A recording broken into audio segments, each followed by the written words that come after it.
Thank you, Carissa. Thanks. Okay, before we start, I just want to do something that's a little bit fun, just before we start. If you all wouldn't mind just standing up for a second.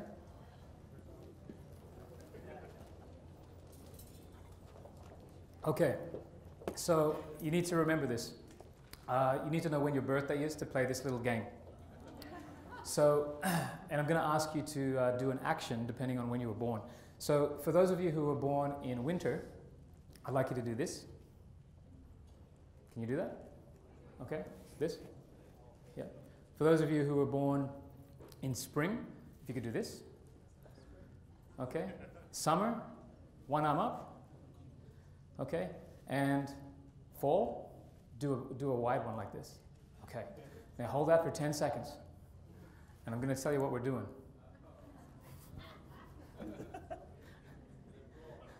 Okay. So I promised my wife that today I would get a standing ovation. So this is the way you get a standing ovation in still. So thanks very much. Are we good? Okay.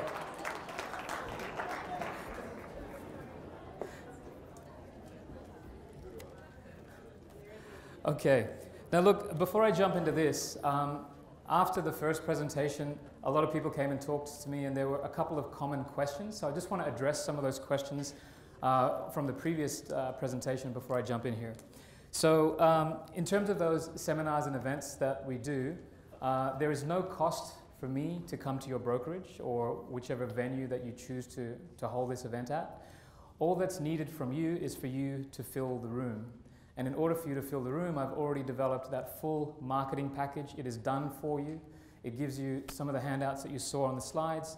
It gives you scripts that you can use when you're calling your clients to invite them to the event. And it also gives you an actual marketing plan. How to post on Facebook, WhatsApp, text message, and also gives you 3 different types of invitations. So you can copy those invitations and email your clients, or actually physically mail your clients, which I know a lot of us want to do, but again, we're giving them an invitation to an event, giving them something of value. So all of those things are available to you. If you want that information and you'd like to host an event like that, just come to the back and put your card in that red box on my table back there, and we can take it from there. In terms of how many people we need at an event for me to come and speak at, we would want at least 50 clients in the room. And I know that for one realtor, that may be an ominous number. And so what often happens is we'll get 2 or 3 realtors, everybody brings 10 or 20 people. It's a much more achievable, realistic thing for you to do. So just keep that in mind. If you can't do it by yourself, that's fine. I've done these events, and I'm doing these events with cross-brand as well. So we might have a Century 21, Royal LePage, and a RE/MAX agent. They are friends, and they'll combine together to do an event together. It's non-competitive because everybody's bringing their own clients, and all they're doing is receiving information. So there's no concern about competition. And this is a funny one. I do regular mortgages as well. So a lot of people say, do you do regular mortgages? Of course we do. And I want you to know, for every first-time home buyer that we engage with, we have a conversation at the time of closing that explains to them, okay, right now you're in this position. In 5 years from now, you're going to be in a position where you're going to have some equity. And we're going to show you how to use that equity to go off and buy more property, to help you pay off your home faster, build wealth for your children's education, and build wealth for retirement. So every first-time home buyer that is introduced to us, we have that conversation. We remind them of that conversation every mortgage anniversary. So 4 times they've been reminded of this. So when the 5-year renewal mark comes up, it's a given. We've talked about this for 5 years. And it's an easy transition into property investment. So we work with first-time home buyers to convert them again into investors for you and with you. Okay, so now I'm here today to talk to you about this topic of willpower. So again, the theme of today is having your goals chase you. But do you think your goals chase you while you're lying at home in your bed, rolling out of bed at 11 o'clock and rolling around in your pajamas on a Monday or a Tuesday? The answer is no. You still have to make some efforts to move towards your goal, for your goals to come to you. And I really got interested in this topic of willpower Initially because this is back when I was just about to become a father, and I was trying to decide, okay, what are the attributes, the characteristics that I want my child to have? And then I said to myself, well, hang on, do I have these attributes myself? And that asks, that gives you some deep thought. One of the things that I came across in my reading is that if we can master this item or this issue of willpower, it is the key to success in every part of your life, be it your business, your relationships, your health, your friends, your finances. If we can do the things that we don't really feel like doing on a daily basis, it's what's going to make you successful. And it's what differentiates you from the others. People sometimes ask me, Dion, how have you achieved the success that I have? It's really just doing the things every day that others probably don't like to do. This is what willpower is. It's doing what you know you should do even when you don't feel like it. Imagine if in the last week, in the last year, you did everything you knew that you should do. Well, you'd be superhuman, for starters, because I don't think anybody can do everything all the time. But if we're at least closer to that than we are away, then it's obviously a good thing for us. It's been referred to as the master aptitude. If there is one thing in your world which you should focus on developing, it is this, or developing strategies that don't require you to exert your willpower. And we'll talk about that a little bit later. So today I'm going to talk to you about what willpower is. I'm going to actually give you some strategies that you can actually do today to start developing your willpower, realistic things. I've done a lot of reading on this topic and attended lectures and courses over the last couple of years. Here's a couple of the books, some of them you might recognize. This one here in the middle is particularly relevant to this room. It's called The One Thing, and it was written by a guy named Gary Keller, founder of Keller Williams. But all of these books have really explained in great detail to me that the master aptitude is willpower. And if there are things that we can do and convert them into habits which do not require willpower, then you're setting yourself up for success. A real quick example of that. Who here this morning brushed their teeth? Good Lord, I hope everybody's hands are up.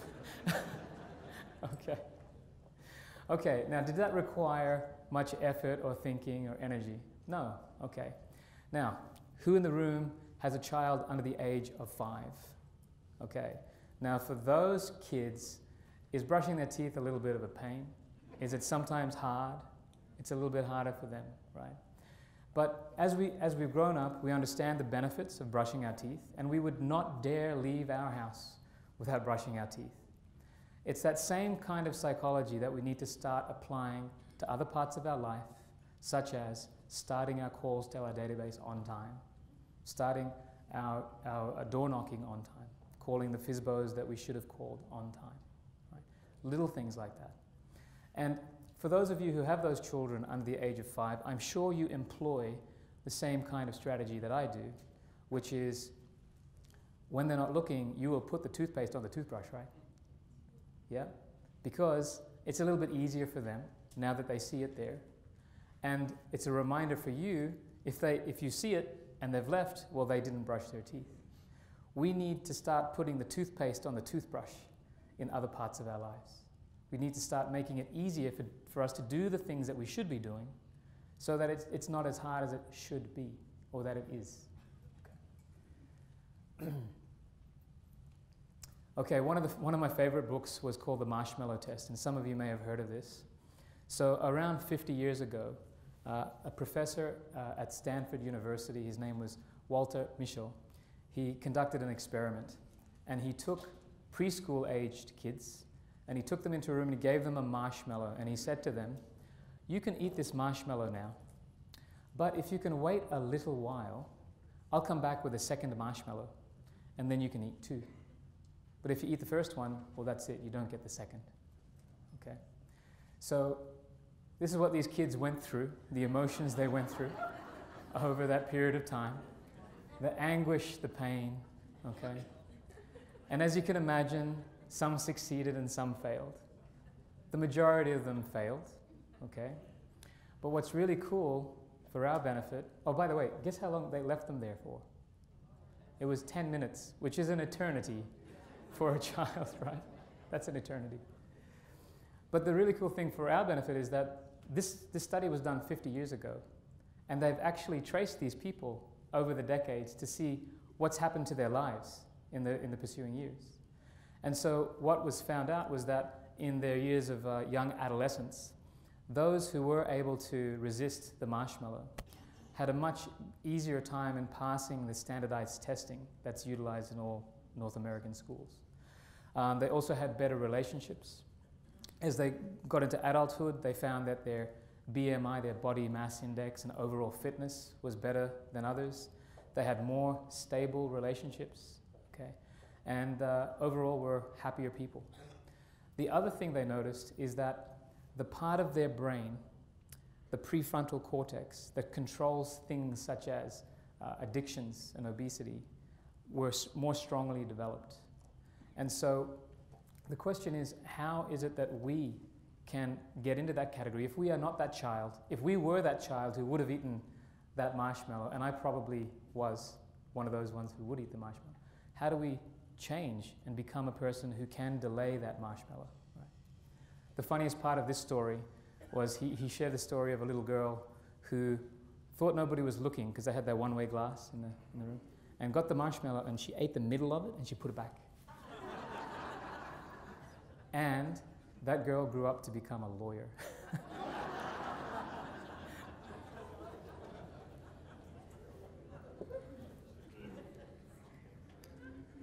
So earlier I said I got into this a lot of the reason I got into this idea of willpower is because I wanted to see how could it benefit my children. And what I learned from the marshmallow test, at least, was this: the best answer to the question, what can we do to help our children, is to model what you would like them to become. And as it relates to your real estate business, think about if your child was following you around that day. Would you be proud of all the actions that you did that day? Would you be proud of the way you used your time that day? We all say we love our family and we do everything for our family. But there are times in our days which we don't. And we need to catch ourselves in that moment, in those moments. And remember this: if you're truly wanting to be a model parent, well, you better model properly. Now, the good news is there are ways in which we can improve our willpower. There are 4 physiological things that you can actually do to impact a positive result in your willpower quotient. So, 1 is sleep. 2, meditation. 3, physical exercise. And 4, a healthy diet. Now, if you're anything like me, when I read these, I went, okay, so if I do these things, I'll get willpower. But I need willpower to do these things. Right? So the good news is you don't have to attack all of these things at the same time. You have to just pick the one thing. That's the most important thing. You know, the reference there is that one domino. What's that one domino in your life which, if you could just push that one over, it's going to have a positive knock-on effect with everything else? For each of us, it'll be different, right? And getting started is sometimes the hardest. I know that Rob's often given the analogy of getting started is like having that coal-powered locomotive train on the track. And when you're trying to start that thing, you've got to shovel a whole lot of coal into it and go like crazy. But once it's on the rails and things are moving, things move well. And it doesn't just impact that one thing that you've chosen. It could be impacting all others. So right now, while you're looking at these 4 things, think about it. What is that one thing for you? And all you have to do is take one step towards that thing, and the rest will follow. So when I looked at this, I knew at the time that I read this, I had a 2-year-old. And at the time I read this, number 1, sleep was the biggest thing for me. I used to sleep like a baby until I had a baby. And I used to sleep 8 or 9 hours a night. Back then, I was probably sleeping 4 or 5.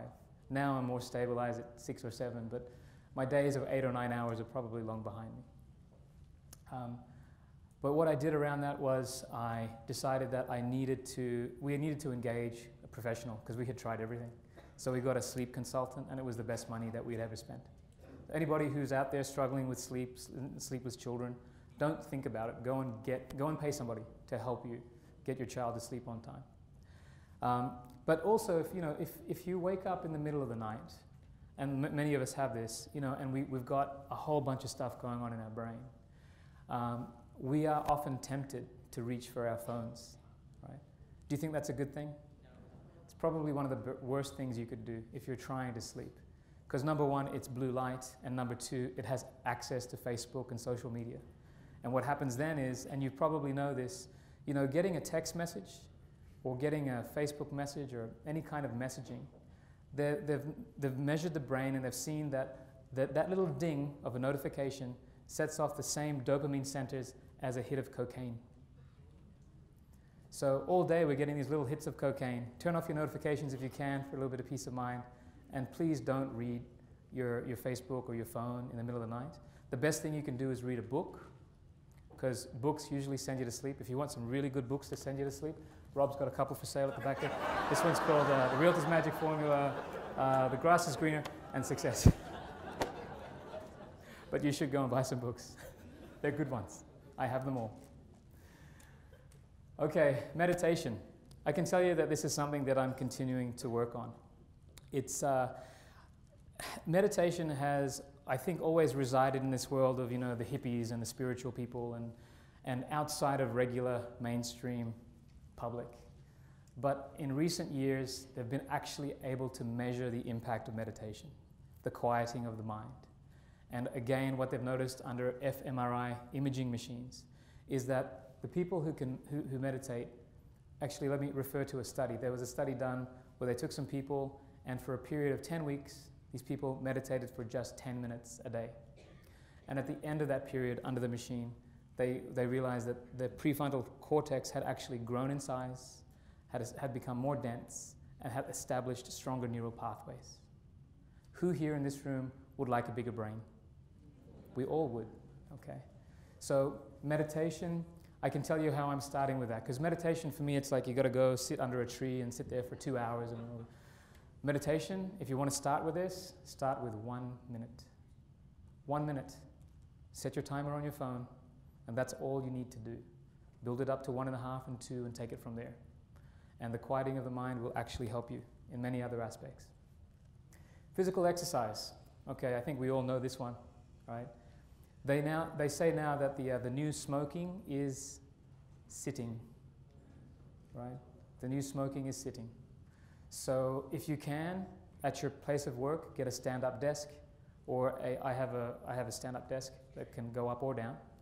But stand as much as you can, get outside as much as you can, and again, a 45-minute trip to the gym or an hour trip to the gym, it doesn't have to be that way. So there's been research which strongly supports the idea that 4 minutes of high-intensity interval training, which is sort of 20 seconds on, 10 seconds off, for a period of 4 minutes, it's the equivalent of running for 45. So don't start telling yourself that you don't have time. You all have time. 1 minute to meditate, 4 minutes to work out, that's 5 minutes. You all have 5 minutes in your day, right? And a low GI plant-based diet. My wife and I have been very, very seriously looking into health and nutrition over the last couple of years. In addition to willpower, we want to make our kids healthy.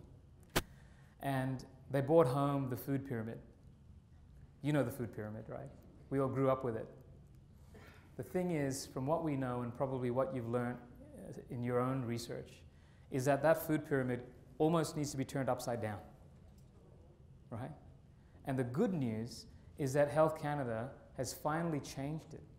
Within the last month, the pyramid is gone, and they've replaced it with a plate and proportions of what should be on that plate, okay? Cereal makes up a much smaller portion. It used to be the bottom of the pyramid, grains and cereal, right? It's now 1/4 of the plate. In my opinion, it should probably be less. And the one thing that's still missing on that plate is fat. It's super counterintuitive, but in the last couple of years, there's been a whole bunch of research that tells us that the right kind of fat should be the main part of your meal. Everything else should just be a vehicle for that fat. I won't go into it in great detail. Look it up on YouTube. There's a whole bunch of amazing information out there. So, have you all picked one? Have you all got one? Because I don't want you to leave here today unless you know which one yours is. And if you can think of just spending 1 or 2 or 4 minutes moving towards that. Okay. All right, now the other ways that we can help grow our links and our willpower. Another experiment was done at Stanford University under an fMRI machine, and they asked the subject 3 questions. First question, imagine yourself, and a certain part of the brain lit up. Then the next question was, imagine a stranger, and of course, a different part of their brain lit up. The third question, imagine your future self. In some people, the same section of the brain that lit up under current self lit up, but in most people, the stranger section of their brain lit up. So what does that mean? It means that these people who can't link their current self to their future self have real trouble in doing the things that they need to do and exercising their willpower. Because why would you forego something now and delay gratification now if in your mind it wasn't going to benefit you, it was going to benefit a stranger? That doesn't make sense.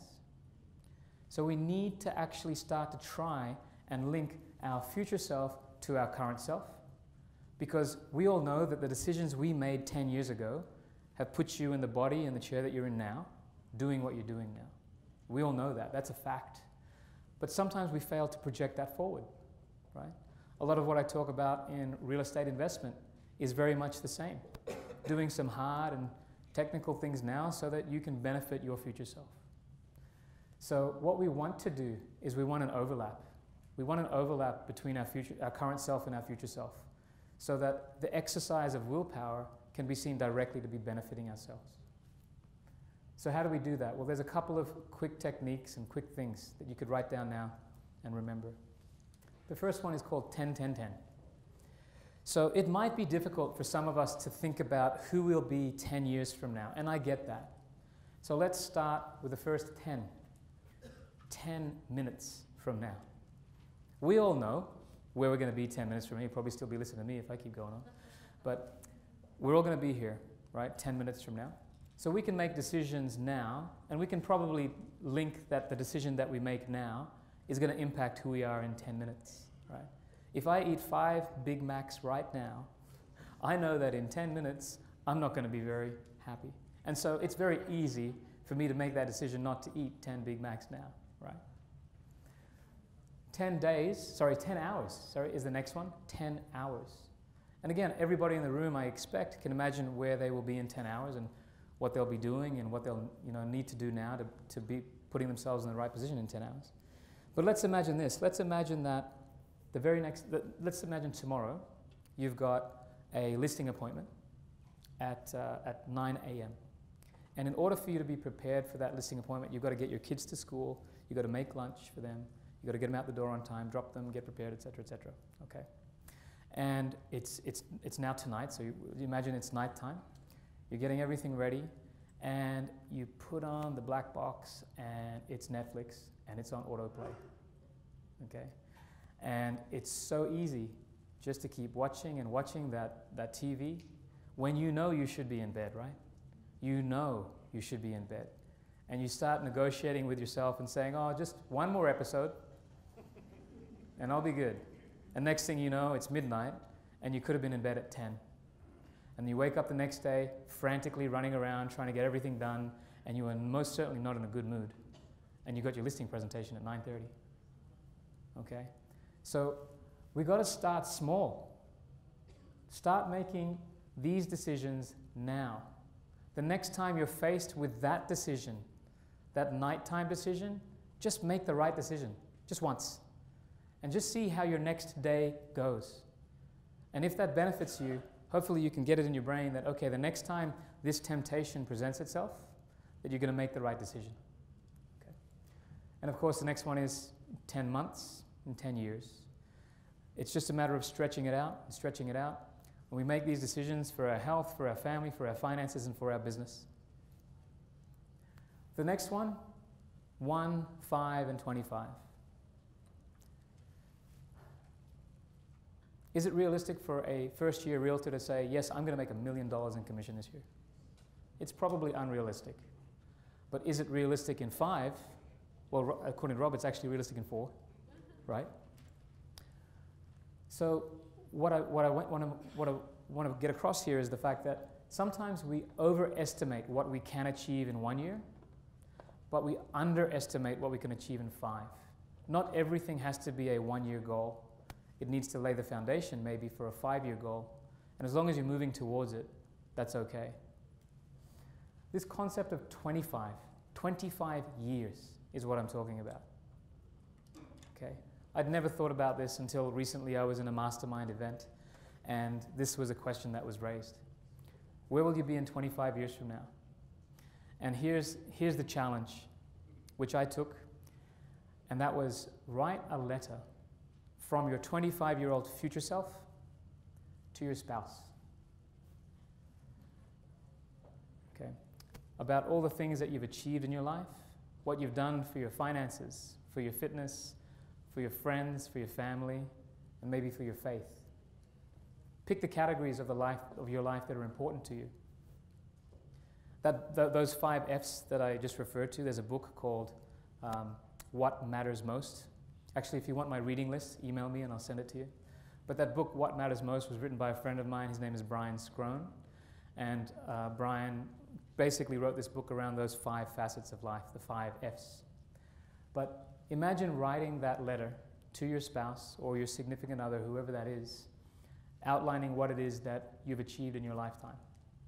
Okay, if you were trying to link our future self to our current self, and you know where you want to get to, it's much easier if you're sharing that with the ones you love, and you can jump on that path together. I know that many of us in this room are successful only because our spouses support us 100%. So that letter from your future self. Okay, so as I said to you earlier, willpower is important, but if we can remove the need for willpower, that's even better. So this comes down to this idea of pre-commitment. So pre-commitment is, there's a couple of concepts here. One is called bright lines. Bright lines is a legal concept. It's written into contracts. So bright lines are basically written in such a way that it's super clear as to what is expected from all parties who enter this contract. Okay? If we can start to put up some bright lines about some things in our life, then our lives just get easier. Okay? When our kids used to get home from school, we used to decide, should we let them watch TV or should we let them do something else? The answer is now, no, there's no TV, and therefore the decision is taken away. And there's no anguish or struggle around that. A couple of years ago, I used to go to McDonald's sometimes. But the day that I decided that I would never step foot in McDonald's ever again in my life was freeing. Because the other one was 99%. 100% is actually easier than 99%. Because every time I drove past the McDonald's, it's like, is today the day? Is today the day I can allow myself to go in there? I've been good today. I've been good for the week. Just take the decision away. The decision has been made, and now the drive home, it doesn't even factor in. Okay? It's kind of like a vegetarian, offering a vegetarian a hamburger. It's not even a decision. It's no thank you. Okay. Torch the ships. I know that Rob's talked about this before. You know, back in the medieval times when a conquering nation was entering a new country, they would land on the beaches of that country and they would torch their ships. The message to the people of that land is, we are not going anywhere. We're only moving forward. Okay? So, you know, there's this contradicting idea of don't burn your bridges. That's a different thing. But burn your boats sometimes, because it's the best thing for you. You might have heard of this, the Ulysses contract. As the story goes, Ulysses was this master of this ship, and they were passing these mythological sirens, these mermaids of the sea, which sang and made many ships' captains crash into the shore. So he made his crewmen tie him to the mast of his ship, It was a pre-decision. It was a pre-commitment that, yes, we're going this way, right? But there's no way we're going to hit that because I'm tied, right? I'm not driving to McDonald's because I've tied myself to a decision. And if then, this is a big one. Prepare for failure. We're human and it's going to happen. So the question is, what do we do when we know that's going to happen? So if I wake up at night, I will not look at my phone, I will grab Rob's book, right? If you make that decision now, you don't have to make the decision in the moment of weakness, right? Pre-decisions, pre-commitments. Think about how you can apply this to your business. If I lose a sale that I've been working on for 3 weeks, it's not if, it's when. When I lose that sale one day, here's what I'm going to do. I'm going to go and vent for 5 minutes. I'm going to get it all out of my system and I'm going to move on with my life. Right? Failure and forgiveness. This is super important, guys. We're all human and we will fail. The thing that we must remember when we fail is that we are not a failure. We are a person who has failed in one instance. Too many times a person will have good intentions to go to the gym on Monday and they don't go.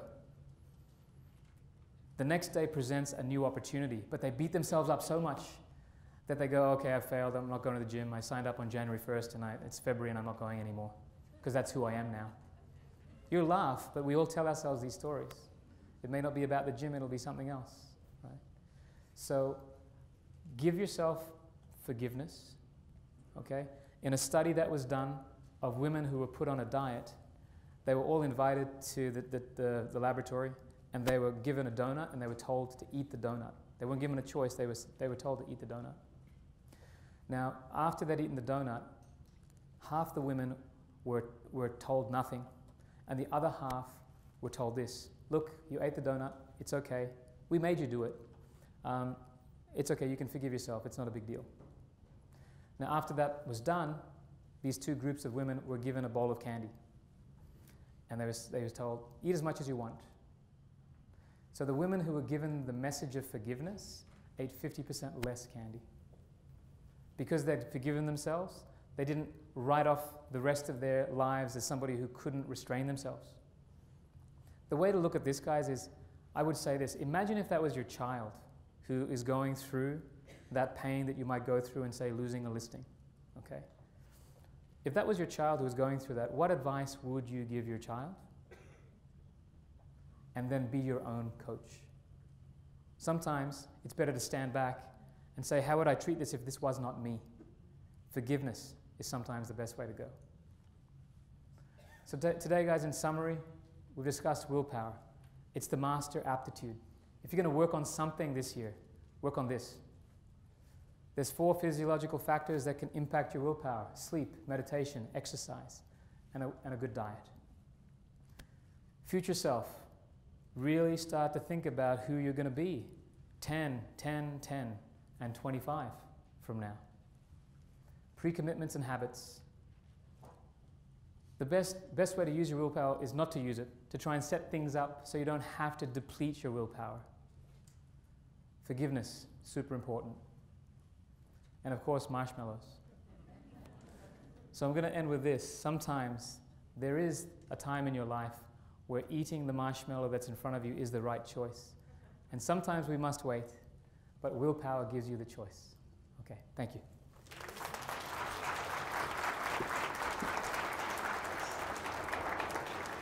That was really awesome. Give him a better hand than that. Come on. We already took a picture of state observation, so we're good there.